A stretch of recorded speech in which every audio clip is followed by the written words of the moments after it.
Assalamualaikum warahmatullahi wabarakatuh. Nama saya Ayuanda Puspitasari. Saya adalah mahasiswa program studi manajemen, yaitu di kelas 502 semester 3 dengan nomor NIM 2202 01010048.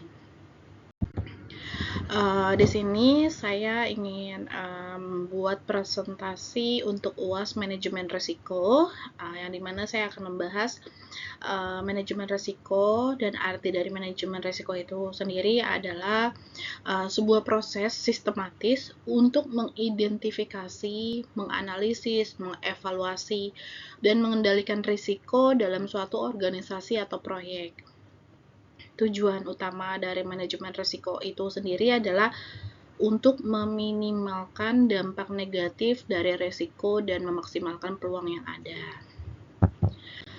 Lalu berikut beberapa poin penting tentang manajemen risiko itu sendiri.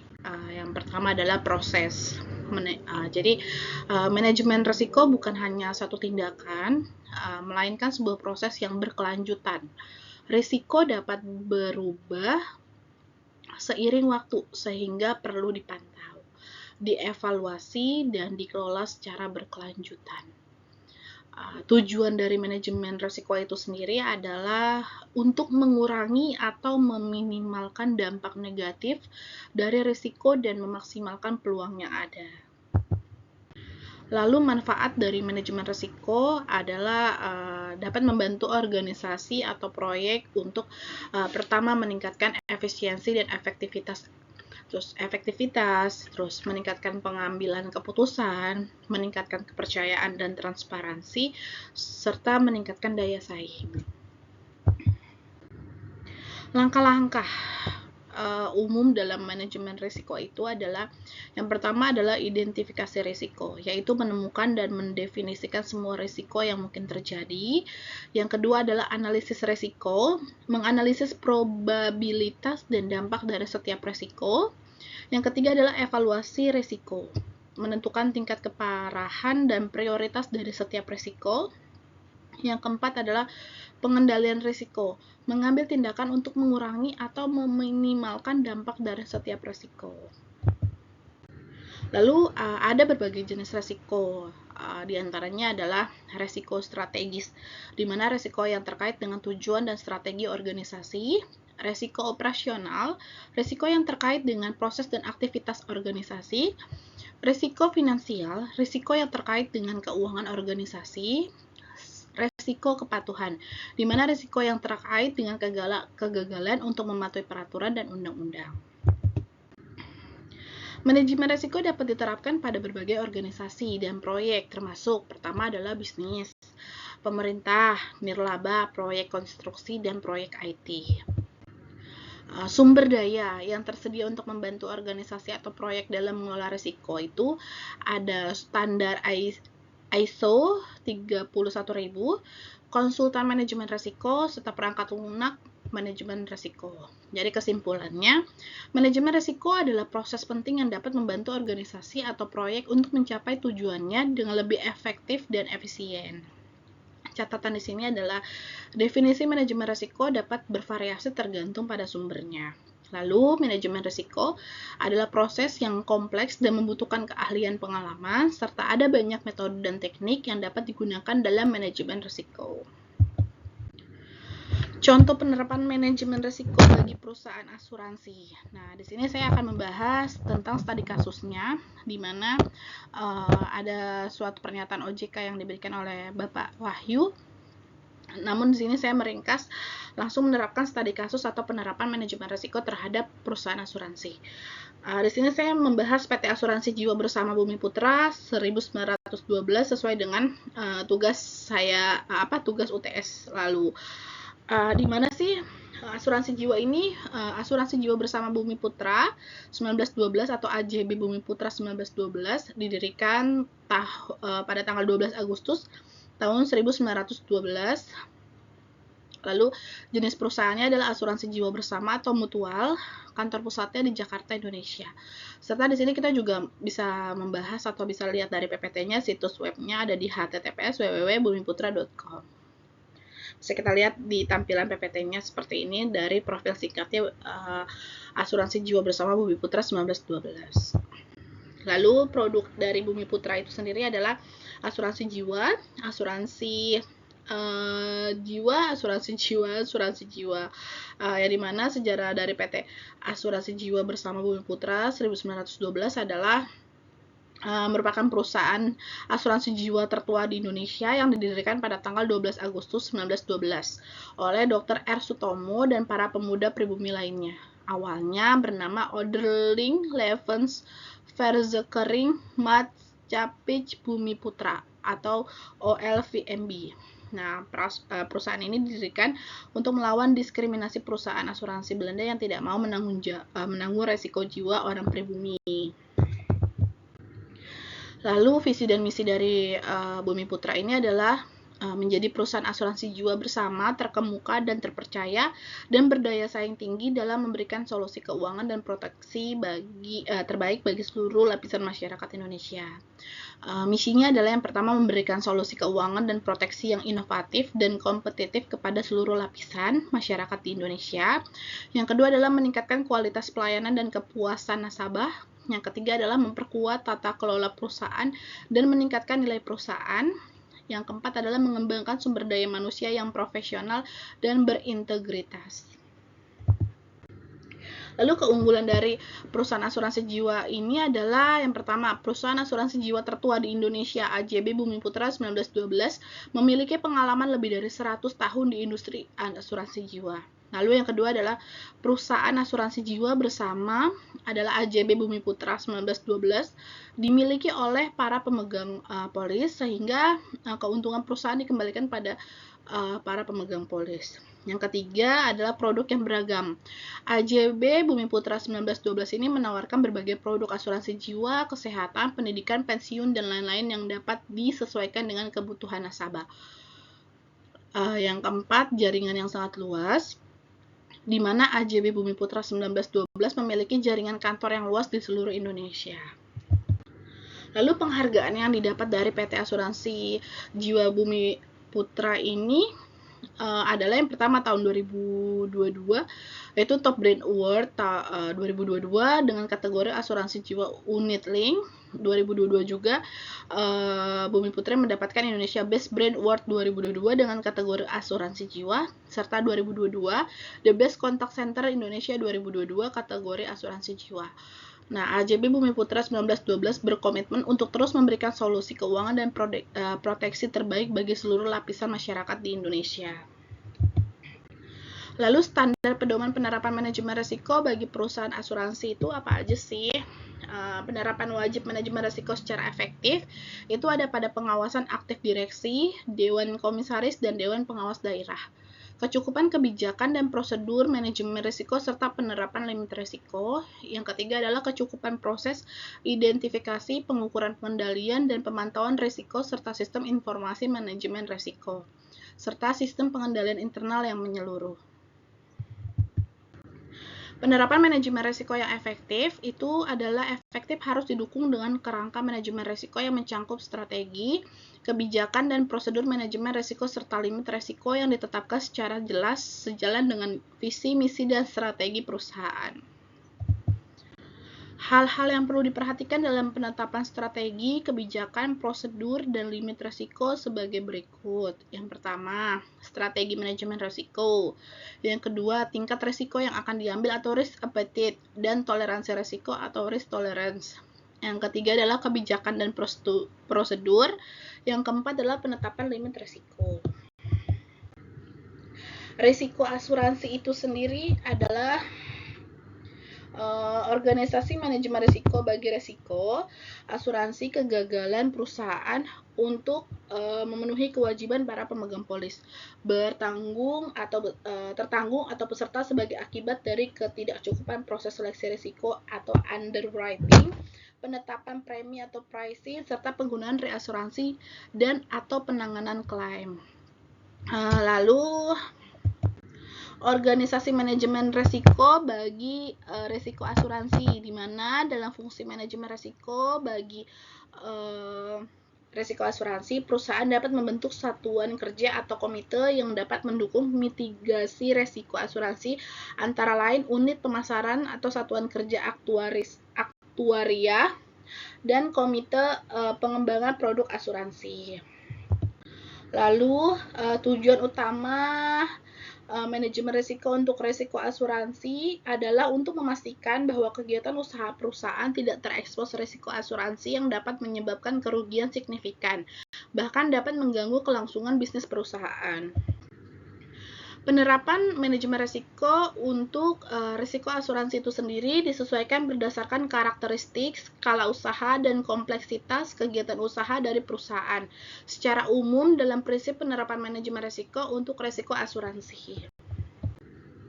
Kecakupan kebijakan dan prosedur manajemen risiko itu serta penetapan limit risiko. Strategi manajemen risiko mencangkup strategi untuk seluruh aktivitas yang memiliki eksposur risiko asuransi yang signifikan.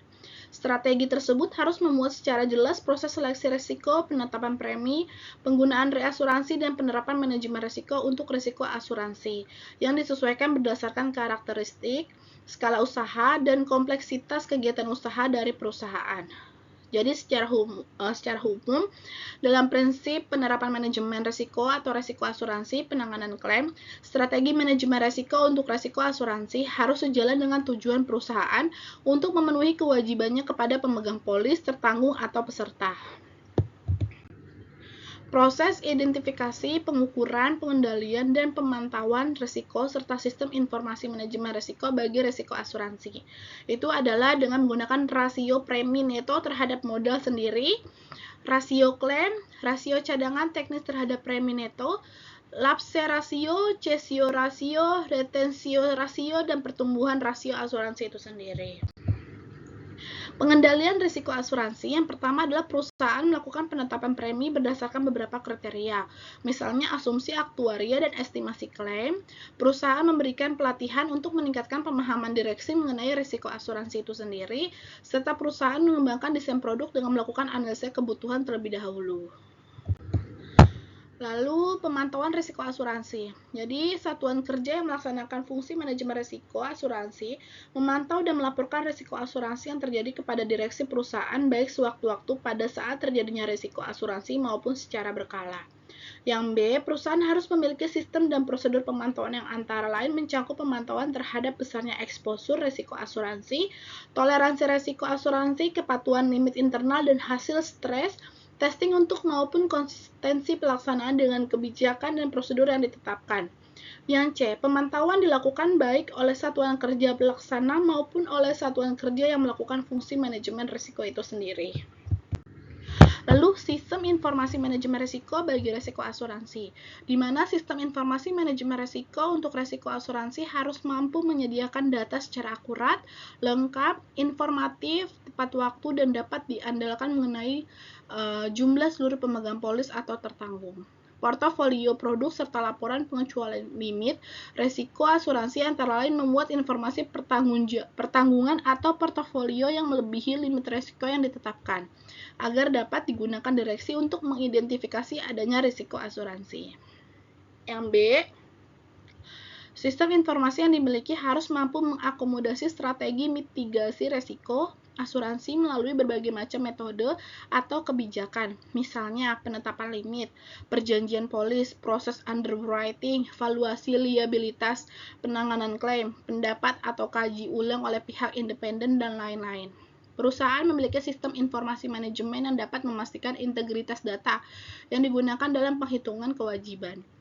Sistem informasi manajemen risiko yang dimiliki oleh perusahaan dapat menyajikan data mengenai proses penanganan klaim. Proses tersebut antara lain penerimaan klaim dan investigasi klaim. Lalu, sistem pengendalian internal untuk risiko asuransi itu apa aja sih? Yaitu ada 3. Yang pertama, sistem kaji ulang yang independen dan berkelanjutan terhadap efektivitas penerapan proses manajemen risiko untuk risiko asuransi yang paling sedikit, memuat evaluasi proses penetapan premi. Lalu yang B adalah sistem kaji ulang internal oleh individu yang independen dari satuan kerja bisnis perusahaan untuk membantu evaluasi proses bisnis secara keseluruhan. Yang ketiga adalah audit internal atas proses risiko asuransi dilakukan secara periodik yang antara lain mencakup identifikasi. Lalu kondisi infografis perusahaan PT Asuransi Jiwa Bumi Putra 1912 itu seperti apa sih kondisinya? Jadi infografis kondisi perusahaan Asuransi Jiwa Bumi Putra 1912 itu dari sejarah singkatnya didirikan pada 12 Februari 1912 di Magelang. Lalu asuransi jiwa nasional pertama dan tertua di Indonesia, serta awalnya melayani para guru, kemudian berkembang ke masyarakat umum.